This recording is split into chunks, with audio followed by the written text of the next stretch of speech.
Hello. My name is Chode McFerguson. I saw a news video recently where a mother decided to commit suicide and killed her son as well, leaving a note saying that she could not leave him behind and that she wanted him to go to heaven. The video really disturbed me, and on a topic that I am usually private about, I feel like sharing with everyone. I'm sure the majority of people reading this right now will be able to associate with what I am about to say in some sort of way. You're doing any normal activity, in my case, normally before I lay down to sleep. You start thinking about something deeply, and all of a sudden, with no warning, you realize that you're going to die one day. You pass it off for a few seconds as nothing, then boom, it hits you again, with 1,000 times intensity, and you say, "Oh no, I'm really going to die one day. I'm really not going to be here one day." Chaos, panic. You shift your mind towards something else, as quickly as possible. That does not help. Instead, you start thinking about it more and more until you can hardly take the reality of your thoughts, and you feel as if you want to cry, that there is nothing that you can do that will change the fact that you will indeed not be here one day. When I was young, I used to think about this on a nightly basis, usually crying myself to sleep. As I got older, these thoughts were less of but still a regular occurrence. Even to this day, the same thoughts still come into my mind from time to time. The difference in maybe the last 10 years or so have been that my fear or the shock value of going into deep thought about it has lessened. This eventually brought other questions into my thought process. Why are we here? How did we even get here? How did any part of the entire universe get here? I mean, if you really start thinking about it, it is terrifically mind-boggling. Just like anything else that is impossible to answer, eventually the thought goes away, and 2 hours later you are massively pissed off about being late for an office meeting or something stupid like that. Okay, so first of all, erase all religions. Even if you are religious, pretend for a brief moment that there are no religions. There are no answers or hope for our great fears and unexplainable questions now. Feel uncomfortable yet? Now, let's also pretend that we are living 6,000 years ago. There is no such thing as religion, no technology, and no answers to anything that we want to know. What would happen? We would create religion, of course. There have been tons of different religions over the course of history, and there still are to this day. Some thought it would rain if they sacrificed enough virgins. Some think that it means killing other people because they do not believe in the religion that they believe in. Some also think that one specific god or being has created everything in existence. Thanks, religion, you're fun. Do you remember when you were a kid, sitting in the school cafeteria and someone would start passing a message down? By the last kid, the message was usually a completely different story than what it started out to be.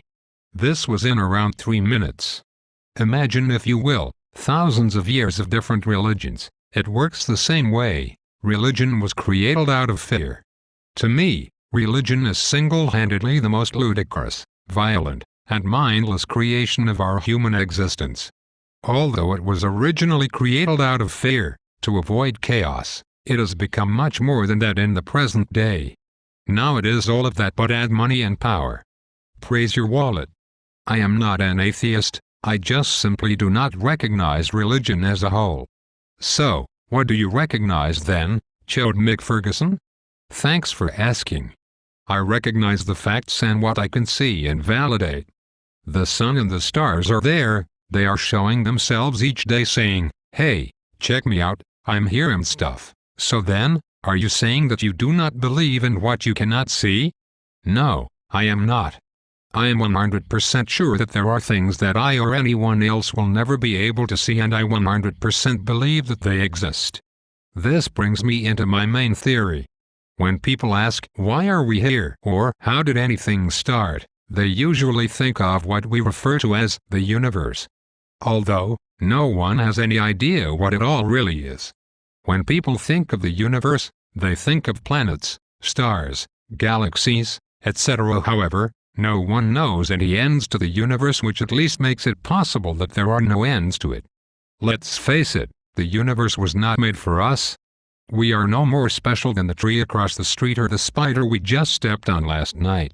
Everything is part of this endless cycle that was never created so can never be destroyed. Think about this. If you could build a rocket that flew 1 trillion miles per second and you launched it up into space, what would happen? Do you really think that it would hit a boundary? I mean, if you really think about that, it seems clear that all of matter is infinite. Everything here is made the same way, through seed. And nothing ever goes away. If there was a full-scale nuclear war tomorrow, it would not change much about everything as a whole.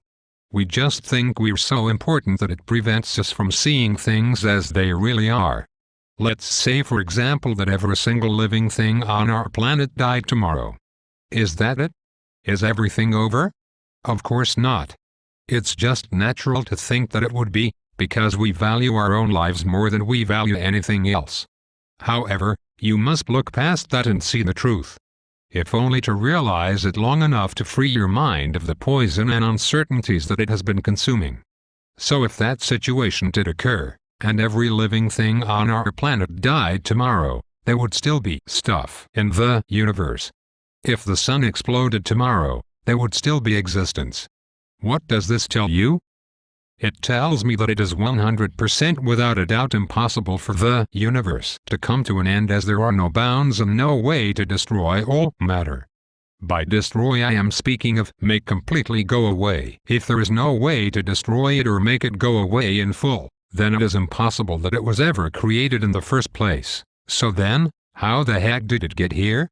How can something come from nothing? It did not get here. It has always been. Just like it's impossible to get nothing from something, it's equally as impossible to get something out of nothing. So, let's say that everything in existence is infinite. If it is infinite, it would act the same as if it were nothing. However, it has to be something. Wait, what? Yes, think about it.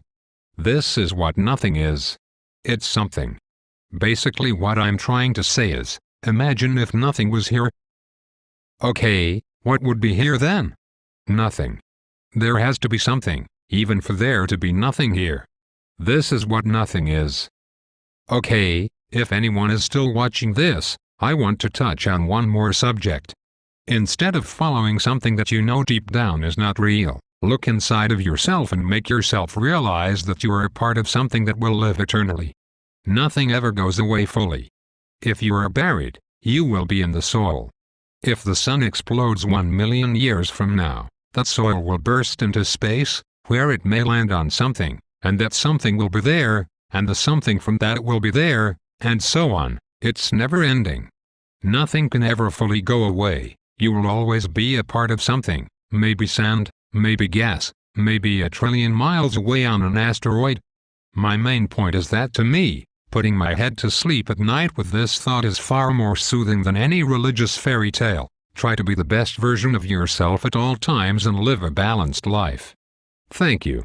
This is Chode McFerguson signing off. Farewell my friends.